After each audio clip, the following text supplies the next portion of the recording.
Good morning. It's great to be worshiping with you all today. Welcome to you all. Welcome to those who are joining us online. It's great to be worshiping with you on this nice fall day. It definitely has felt like fall lately when you go to the state fair and you see a pig race. So that just made it feel like fall, and I was incredibly grateful to see that. If you haven't seen it yet, I recommend you go see it. It was awesome. But I hope you're enjoying the fall weather and enjoying the change of season. And I just hope you're doing well. This morning, so I'm just a few years removed from college still. I'm just a few years removed from my Harding experience. And so I still do think of it often. I still reflect on it pretty often. So to begin today, I'm just going to take a little flashback to my time there, my first semester there as a little freshman back at Harding where I went to college. I was a freshman in a new state, a new environment where, to be honest, I was just really struggling. I was really struggling to adapt to the environment. I was really struggling with the new place. I was struggling with some questions. I was struggling with questions like, who am I? And do I belong here? What's my purpose? Maybe these are questions that you've wrestled with in your life, maybe in your time in college, or maybe you had a pretty transformative time in your life where you became who you are, and God worked in that, and you were wrestling with questions similar to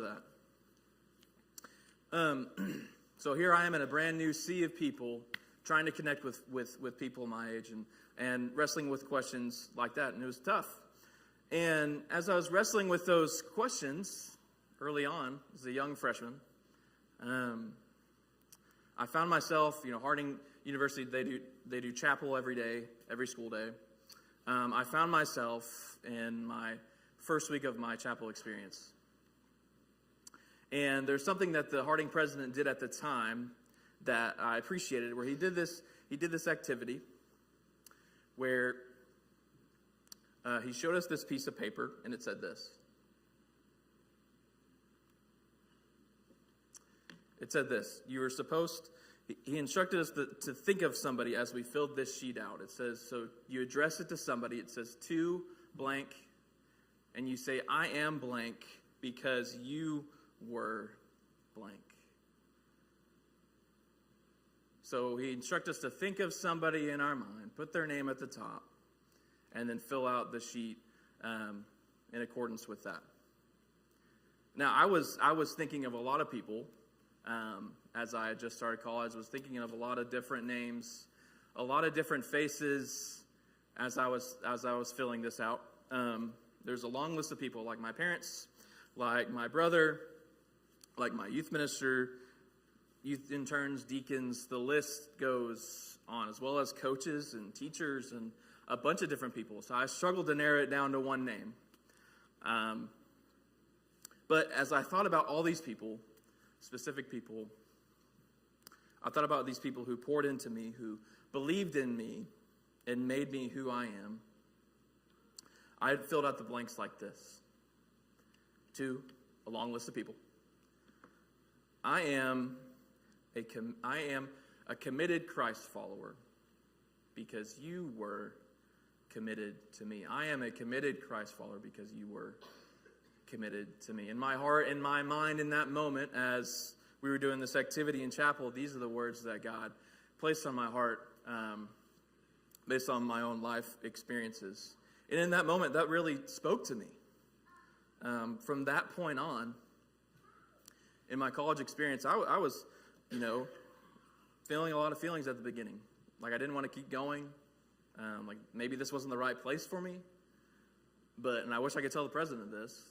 This helped me out tremendously. In that moment, changed my trajectory of my experience there. So I felt from that moment empowered to go throughout my college career because I was able to look back at people who were there for me, people who formed me into who I am. And I was able to look forward to the future as well, thinking about this, thinking about all those faces that loved me, that shaped me, that showed me Jesus. I want you to walk with me just for a minute to the end of the story of the Good Samaritan. It's a great story. It's a powerful story. It's one we talk about pretty frequently. There's always more we can learn. So walk with me toward the end. You just heard it from Tim. So there was a man who got beat up and robbed, and they got passed up by a priest, a Levite, and finally picked up by a Samaritan. The Samaritan set him on his own animal, brought him to an inn, and took care of him, right, as we just read. He went as far as to give 2 denarii to the innkeeper, saying, take care of him, do whatever you need to for him, take care of him, whatever more you spend, I'll repay you when I come back. Just a huge act of mercy, of love, of compassion, right? It's beautiful. Something you would have never expected from this person. Now, I want to go back to the exercise we just did for a second. The I am blank because you were. I want you to think about for a moment, how do you think the man who was beat up, robbed, all that stuff, the man who was taken care of by the Samaritan would have filled in those blanks? Just think about it for a minute. Maybe he would have filled it in like this. To the Samaritan, I am changed because you were there for me. I am welcomed because you welcomed me. I am healed because you were hospitable. Now, even though this story is a parable, to me it's still really interesting to speculate on what kind of response this man would have had after being treated in such a poor way and being robbed and being left on the ground basically for dead, and then being treated in this way, such a kind and respectful and merciful way. It'd be interesting to know, doesn't really specify, right? All we know is the way how the Samaritan treated him. It'd be interesting to know what his response was to all of this and how he reacted when he was treated in such a radical way. So it's just interesting to speculate on that. Now let's go back to the beginning of the story. So this lawyer is questioning Jesus with a whole bunch of questions, which Jesus is used to. So we're going to jump back to verse 29. Oh. There we go. Which says this. But he, desiring to justify himself, said to Jesus, and who is my neighbor? Famous question. Jesus replied, a man was going down from Jerusalem to Jericho, and he fell among robbers, who stripped him and beat him and departed, leaving him half dead. Now by chance a priest was going down the road, and when he saw him, he passed by on the other side. I want to try something with you this morning. I want to try to move from a 10,000-foot view of the story to being in the shoes of these characters. I'm going to try to do that with you this morning. So this story tells us that there's this man who fell among robbers, who was traveling down. I think that's kind of important in this scenario. He was traveling down from Jerusalem to Jericho. Now, Jerusalem is located about 2,500 feet above sea level, while Jericho is about 800 feet above sea level. So the man traveling down kind of makes the story feel real.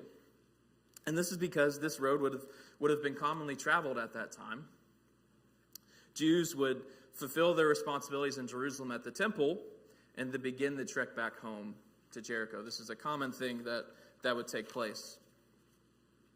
So this man traveling down this road kind of sets the scene of the parable. It kind of sets you in the mundane of the story and what's going on. I think it sets the scene really well.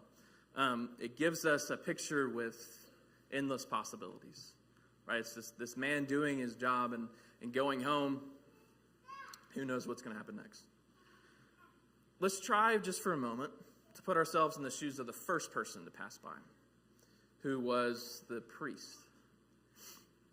There's a pretty good chance the priest could have been riding and not walking. The priesthood of this time they were the prestigious, they were the religious elites in Jewish society. So just kind of picture this priest as a well-mounted aristocrat, just kind of riding his way along, just getting by. So this parable provides us with this picture of a priest riding by, seeing the wounded man, maybe at a pretty good distance, right? Didn't even want to get near this man. And then steering his mount to the far side of the road, and then going on his way. Here's the deal. The priest didn't see what happened to the man lying on the ground. The priest didn't know he was beat up and he was robbed. Just saw him kind of laying there. So seeing this mute, stripped body kind of left the priest paralyzed.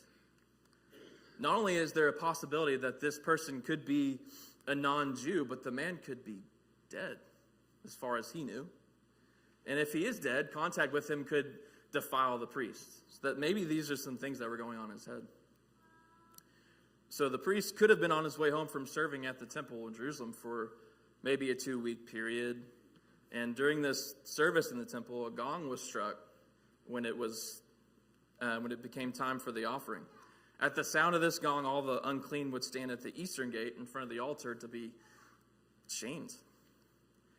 And you kind of have to imagine a level of humiliation with this process. So there's probably a lot going on in the priest's head. So the priest kind of had two choices. Pass by the man to go home, or stoop down to help the man become unclean and return to the temple after just having completed his 2 weeks to be possibly shamed. Not to mention having to do like this time-consuming and costly process of restoring ritual purity.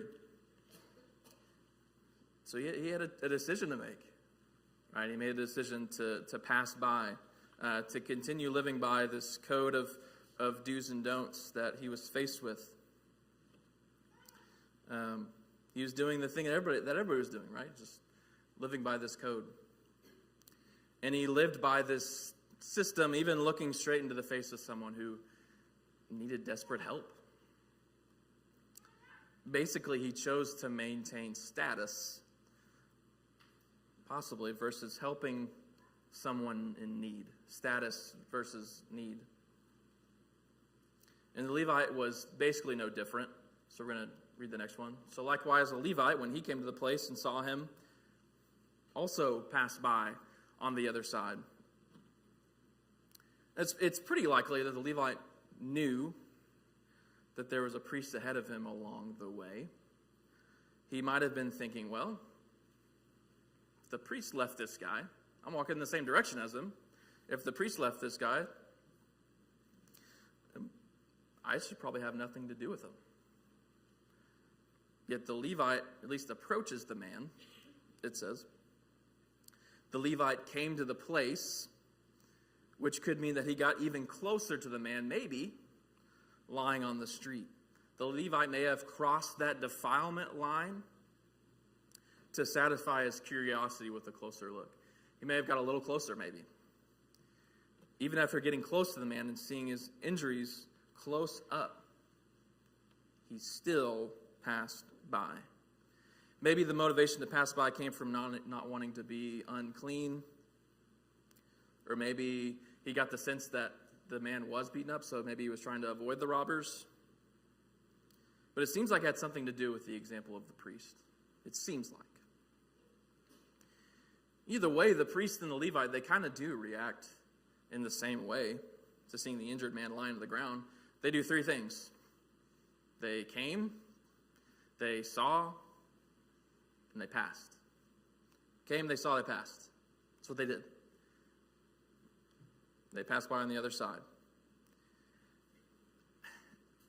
I don't know how you feel, but it seems to me, when I read this parable, there's almost a progression going on. It's leading you to somewhere. And that's oftentimes what parables do. right? How Jesus uses them. It's leading you to somewhere. So I'll raise a question. After the appearance of the priest and the Levite, who do you think should have come next? Right? Not who did come next. Who should have come next, right? We kind of started off with a priest who has a lot of authority, and then a Levite, and maybe after that should have come a Jewish layman person who assisted with the operations of the priest and a Levite, and maybe he would have helped them, who knows. But the next person that comes on the scene just doesn't make a lot of sense, right, based on relations. The pattern changes once the Samaritan comes onto the scene, and it changes vividly. It's not a small change. You see, the priest only goes down the road. Maybe he's riding something. He's a well-mounted aristocrat, like I said. Doesn't even get a closer look at this man who's struggling, who's lying on the ground.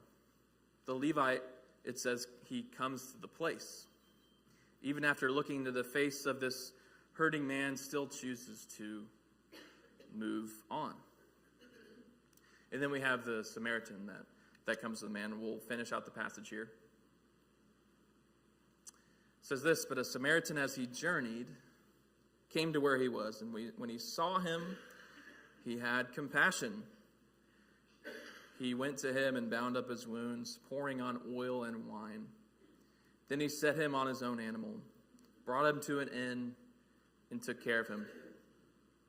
The next day he took out 2 denarii, gave them to the innkeeper, saying, 'Take care of him.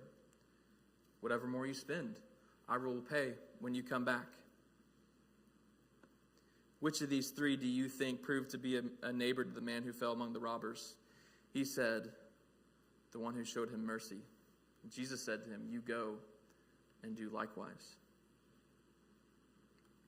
So the Samaritan comes to this man who he had no business being around. This man is lying on the ground, likely a Jew, possibly. There are centuries of animosity between the Jews and Samaritans. There's this deep hatred that we know about. And yet the Samaritan kind of has an advantage in this scenario. As an outsider, he would not be influenced by the actions of the priest and the Levite. Also, we don't necessarily know, it doesn't specify, which way the Samaritan was going. If he was going uphill, he had already passed the priest and Levi and is kind of aware of their actions. If he's going downhill, he's probably aware of who is in front of him, like the Levite. So just like the Levite, he can ask this question. This unconscious man is probably a Jew, and these Jews have abandoned him to die. Why in the world should I get involved? Maybe that's going on in his head. We don't know. Maybe he's asking those questions. But here's the interesting thing. He doesn't ask questions. He doesn't ask questions. He doesn't ask any question at all about what's going on directly in front of him. What he does is he simply acts. He simply does. He moves. He cares for the man, cares for the person. He doesn't need to answer the question, why should I show this person mercy? He simply acts on the compassion he feels inside of him. With no questions asked, he moves. He changes the trajectory of this man. See, for the Samaritan, his do's outweighed his don'ts. This is something I think about a lot. The question of why. He didn't ask that question. He didn't ask, why should I help this man? He just simply acted. When we think about the question why from like a counseling perspective, it's actually kind of like a no-no question. Like if a counselor asks a client why, then that's not necessarily a good question, because that tells them that their emotions aren't being heard, and the therapist is telling the client to justify why he or she is feeling as they are when they're just allowed to feel what they're feeling. So the question why doesn't necessarily help in that scenario. And it wouldn't have helped here, according to the Samaritan. He simply just did. He showed mercy. His do's outweighed his don'ts. So this is really interesting. There are 10 do's the Samaritan does in this passage. So I'm going to walk through them with you real quick. He traveled. He came to where he was. He saw him. He had compassion. He went. He bandaged. He poured. He placed. He brought. And he took care. The Samaritan did all of these things just as he took care of this person who was helpless and lying on the ground. I know we read that story often, but that's a lot. It's a lot that he did. He traveled, he came to where he was. He met this person where he was in his pain. He saw him. He saw him with his own eyes. Not only did he physically see him, but the person who was beat up on the ground felt his presence, felt that he was being seen. He had compassion. The reason he had compassion is because his actions spoke way more than his words of what he did. He bandaged, he poured, he placed, all these things show remarkable mercy for this person. And he took care. 10 dues. 10 dues compared to just the 3 of the priest and the Levite. And here they are. They came, they saw, and they passed. Pretty remarkable difference. So I want to ask this question. What's the difference between them? Regardless of status and who they are, and between the priest, the Levite, and the Samaritan, what would lead the Samaritan to have 10 dues on behalf of the man lying on the ground to take care of him compared to the 3 of these others? It's simple. It's mercy. It's mercy. He showed mercy. See, mercy never outweighs the do's and don'ts. Mercy just does. Mercy never asks why. It just moves. It just acts. It just does. For whatever reason, for whoever it is, mercy just does. Mercy never counts the costs. Mercy never weighs out the do's and don'ts. Mercy never tries to justify helping someone in need. Mercy just acts. The number of dues mercy requires is a never-ending list, which we just read. Mercy does travel. It does show compassion. Mercy puts on bandages. Mercy pours oil onto wounds. Mercy takes care of somebody. Mercy goes the extra mile for somebody who may not even deserve it. So I think there's a question in here for all of us. It's this: what will mercy lead you to do? What list of dues will blossom out of the mercy that you show to others? And we aren't defined by this list of dues, right? We aren't defined by creating this huge list of things we've done, right? We know that. We're justified by Christ, and we have life in Him. But those actions do tell a story. And God's story of mercy is never ending, because God doesn't operate on a list of do's and don'ts. We can't place Him in that box. It's important that we don't. He just does. He just acts. He shows mercy to people who may not deserve it. He shows mercy to all. He stoops to a level where people can feel seen and heard and healed. And God doesn't ask why when it comes to showing mercy, even to the point of his own son asking him, "Why have you forsaken me?" God never faltered when showing us mercy. That's because the very nature of mercy is that it acts when no one else will. Mercy acts when two people pass by a man on the road and no one else will pick him up. I want you to walk with me back to this exercise that I did, to this "I am because you were" exercise. I don't know, maybe as I was going through my list of names that I put at the top of this, you thought of people that poured into you. You thought of people that believed in you, showed you compassion, showed you mercy when no one else would.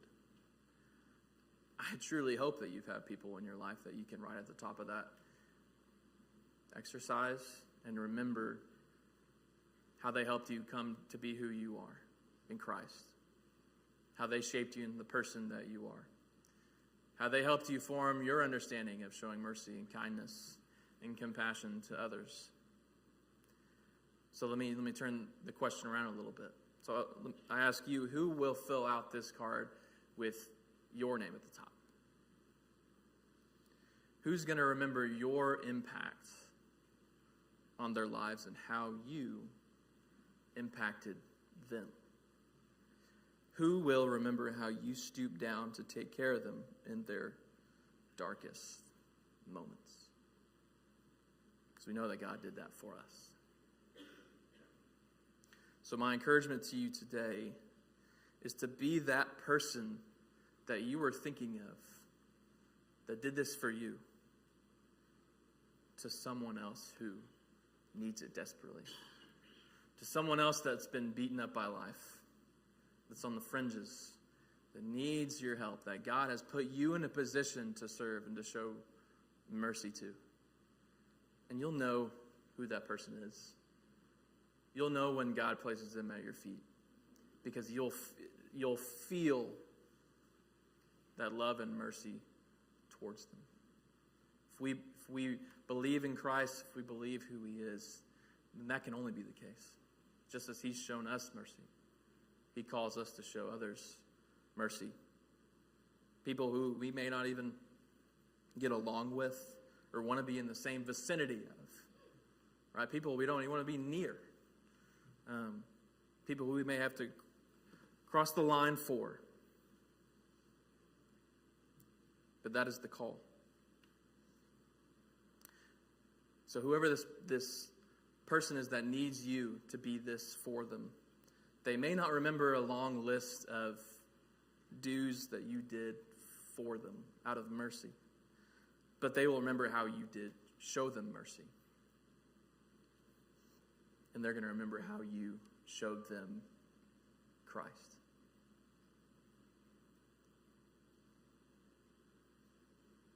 So that's just it. Mercy just does. Mercy moves mountains. It changes lives. And it changes the life of that person who was on the ground in the story of the Good Samaritan, because how mercy moved that Good Samaritan to act. So this morning, if we can point you to that mercy that God has given us through how his son Jesus came to this world, and his list of dues is never ending for what he did for us, his acts of mercy that he showed for us, all the way to the cross and the resurrection. If we can point you to our merciful Father this morning, if we can point you to the waters of baptism, when we come out of the waters, we feel his mercy and his love for us. If we can pray for you, if we can help you in any way this morning, would you come while we stand, while we sing?